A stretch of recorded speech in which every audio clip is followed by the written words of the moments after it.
Assalomu alaykum. Yaxshimisizlar? Yaxshi yuribmisiz? Ishlar bilan sog'liqlaringiz zo'rmi? Hammangizni.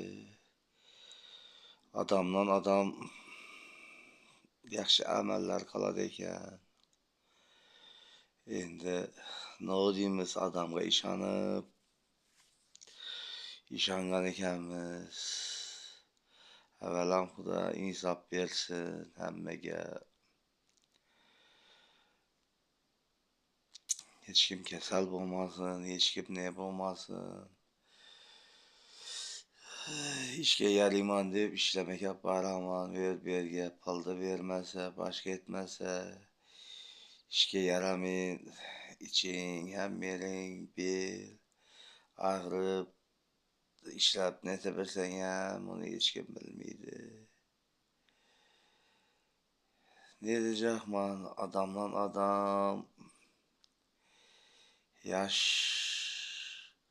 qari bo'lsin, yosh bo'lsin, hech kim bunday deb yolg'izlik boshidan tushmasin. Shuni bildim, odamdan hech qachon yaxshi amal qolmaydi ekan. Men shuni bildim. Shuncha videolar qildim, shuncha nelar qildim. Hech bir kartama to'g'ri bir 500 ming so'm, 1 million so'm pul tushgandir. Produktdan o'ngishdim shu bilan qishda. Hozir endi shamolladim. 2 kun bir yomg'irda qoldim, izg'ar bo'lib. Tomoqimni shamollatibman. Buyrakimni shamollatibman. Muzday suv ichib, issida, kuni bilan issida ishlab berib. Endi nima deyman?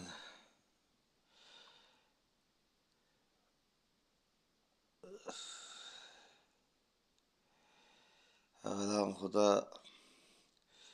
yaxshilikka yaxshilik bo'ladi ekan, yomonlikka yomonlik ekan. Hayotda shuni bildim. Birovga yaxshilik qilsang, yaxshi qaytadi. Yomonlik qilsa, yomonlik qaytadi ekan. Har kim ekkanini o'radi ekan.